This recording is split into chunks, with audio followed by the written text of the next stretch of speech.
Hello, how are things going on? How are you? I'm Radharam, lecturer in English, Government Degree College, Jamnalamadu, Voice of Kalpa District. Second semester is an upgradation of the first semester. The syllabus is designed so perfectly that each stage is a well nurtured stage. You all can get betterment, enhancement of your skills like soft skills, communication skills, and so many. The second phase of your enhancement in the field of English reading and writing. The second phase of enhancement or nurturing or upliftment of your capabilities is concentrating on reading ability, reading skill, and writing skill. As a part of second semester, the total syllabus is designed so comprehensive that all the 5 units are endowed with or imbibed with excellent, extraordinary prose lessons, poetry lessons, non-detailed lessons. And every unit is included with an excellent skill in the second stage of your enhancement, which will give you enormous scope for your betterment and improvisation of your personality, mental thinking, and so on and so forth. At the outset, let me tell you, the beginning of the second semester starts with an excellent prose lesson. So, prose is a wonderful area of study where everything is furnished for you, just like a dining plate wherein you find everything. And the next thing awaited is you have to mix up whatever you want and enjoy the beauty of prose, the essence of eating, and everything is available on the table of dinner, a plate, a dining plate. So prose is not poetry. Prose is rich. You have everything available, readily available. And you have to initiate yourself, motivate yourself to jump into the activity of enjoying the proceeds of prose. Well, as I told you, the first lesson is uh, a prose lesson. A prose lesson which is authored by an eminent and a prestigious Nobel laureate born in the United Nations, United Kingdom, I suppose. And he was a great philosopher, mathematician, novelist, political activist, writer, so many great, outstanding qualities. So this person is none other than Bertrand Russell. Bertrand Russell has given us a masterpiece of a lesson called How to Avoid Foolish Opinions. This lesson is a beginner as an initial stage. It is introduced for the young minds like you to give a broad scope of how to think, how to improvise yourself, how to make yourself perfect or excellent. Excellence is what excellence is an attitude.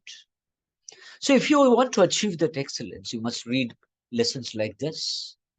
So the very title itself is magnificently evident: how to avoid Foolish Opinions by Bertrand. The lesson is dedicated or characterized by an science and philosophy. He is the author of Principia Mathematics, The Problems of Philosophy, and many other influential works. All right, that's all about the gist of description about Bertrand Russell. So the lesson is concentrated on how to improve your skill or ability or talent to avoid bias or dogma in your. The lesson clearly explains of how to prevent yourself from making foolish opinions about whatever in your daily life, your professional life, your workplace, or whatever it may. One should not be foolish at all in entertaining opinions, in obtaining opinions, or opinioning about something else. You must be very clear. You must be very free of any kind of degree of prejudice or bias or malicious thinking. So that is how the lesson is dealing about different areas of human behavior, the sociological life, the biological life, and physiological life, wherein every man and woman is prone to access, encounter, and settle down with the opinions of oneself and the opinions of others. There is no wonder if somebody says 2 plus 2 is 5. You will get stuck when you hear that. It is frightening and you are afraid why it is 2 plus 2 is 5. It is frightening and dogmatic or biased or less of intelligence when you do not know anything about arithmetics.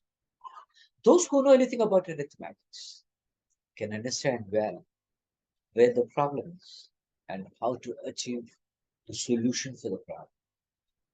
There are several other things he suggests throughout the lesson, like if someone says 2 and 2 are 5, and that's how he solves the problems because he was a mathematician and a philosopher, thinker, political activist. Not only that, the best ever suggestion he makes is that travel is an excellent indicator. He says traveling is an excellent indicator. We will see that afterwards, how that traveling educates you.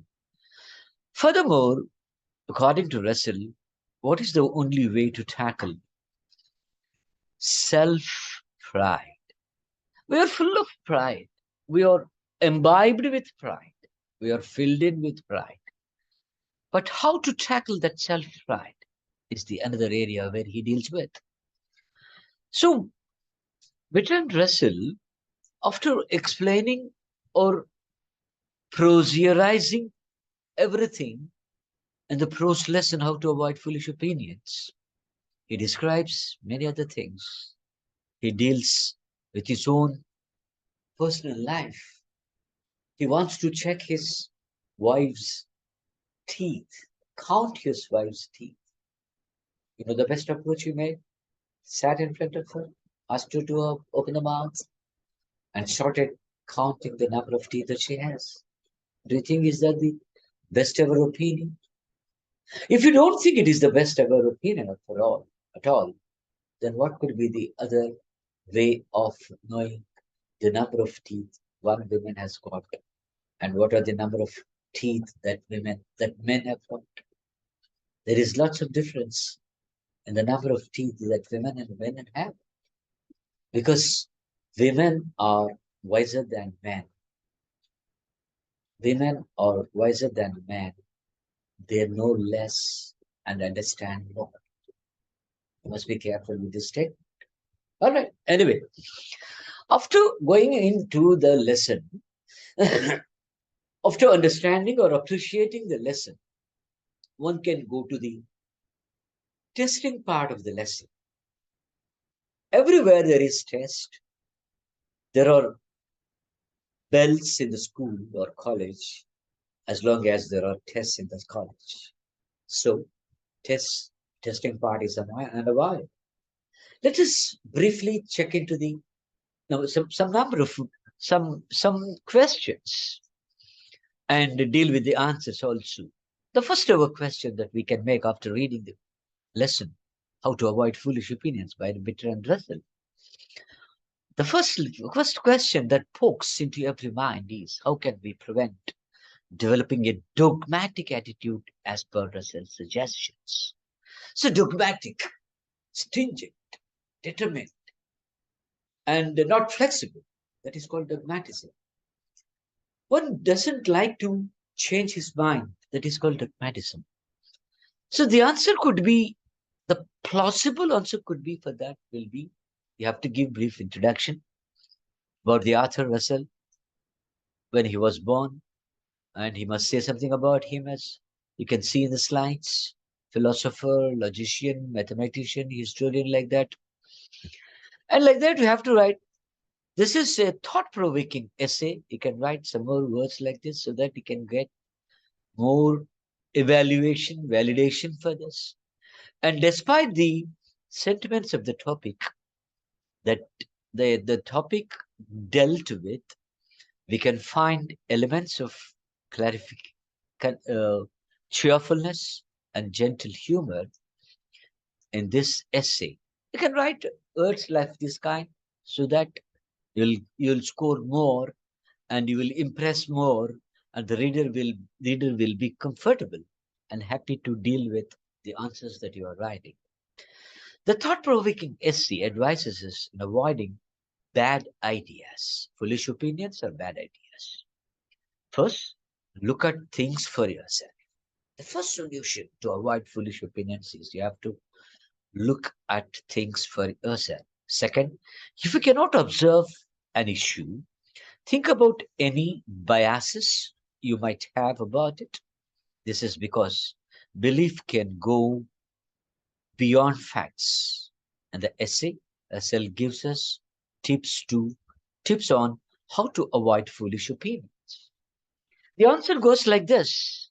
He says that there are many ways to avoid being dogmatic, being not flexible. He says, making a keen observation, it can settle the bias in the first way. Next, to know what other people think. One has to be aware of what they think. This can be done by going on vacation and talking to people with difficult ideas. So this is how the answer goes. The fourth one is to deal with one's sense of self-worth. You have to do like this, which is the hardest. To overcome conceit, we must remember that we live for a short while on a small planet in a vast. So this is how the first answer could be. And the next question may be possible. Traveling is an excellent educator, explained with reference to Russell's essay, How to Avoid Foolish Opinions. So every question must carry forward the same introduction about the author, his capability, his cadre, his excellence, and all those things you have to continue, as we have seen in the first question and answer for the first question. And you can brought forward the same introductory paragraph and go to the answer. The thought-provoking essay advises us on avoiding bad ideas. First, look at things for yourself.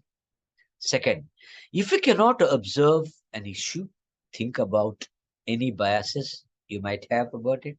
This is a a common phenomenon. So you have to continue this one for the second answer also.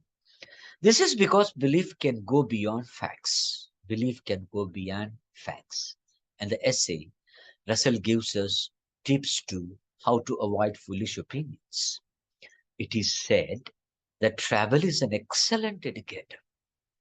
When the author was young, he lived much outside his own country, in France, in Germany, Italy, and the United States. He found this very useful in listening the prejudice that comes from isolation and narrow-mindedness. This is how we can continue the second answer. Let us see the third answer. Third question. So the third question goes, according to Russell, what is the only way to tackle self-pride? This is the most important question that we have to understand because this is very useful for your life also. So how to avoid the pride in you?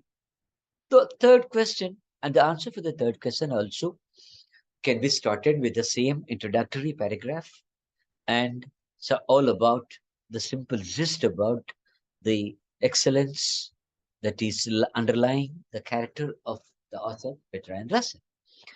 The thought-provoking essay can continue this line also in the answer for that and the world for the sake of navigating ourselves away from right making mistakes. One should not make mistake, right? Let us go to the actual answer for the question. Russell cautions against comments that boost one's ego. See how nicely he is explaining. It's a poll 9 out of 10 or strongly convinced with their own gender superiority. This problem is tough to solve because everyone is sure of his or her supremacy. See, these lines are very interesting and very powerful also. Russell advises a healthy dose of modesty and common sense. Our principles should not be dogmatic. So this is how the third question goes with the answer, right?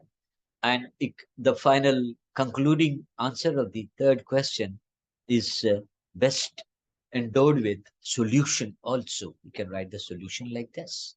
So let us see another question. That is the fourth one. What does Bertrand Russell say about a person getting angry? This is a very nice question about a difference of opinion. So one gets angry. So how to solve that problem? So same answer. The answer continues as usual with Bertrand Russell's introduction. And let us see what the answer is. If an opinion contrary to your own makes mistakes, you are angry. That is a clear sign that you are believe or opinions are quite unreasonable. When someone says that 2 and 2 are 5, or the Iceland is on the equator, simple concepts of algebra and geography, then you better feel pretty rather than anger. Unless your knowledge about arithmetic and geography is so little that this opinion will cause you to doubt us. It is true that the most to fear disputes are those about matters for which neither side can find good evidence. So the author suggests whatever we get angry about different of opinions better be controlled. So this is how the answers and questions can be dealt with, and this is all for your comprehensive understanding about the total lesson and also to give you to get good score in your examinations. So, to conclude the lesson, after explaining how you have to deal with the questions and answers, we can conclude this lesson by saying that Bertrand Russell, as a conclusion part of it, thus, thus Russell gives us tips on how to avoid foolish opinion. The first is observation, then being ready to reconsider our opinion. The third is becoming aware of the fact. The fourth is ample use of psychological imagination.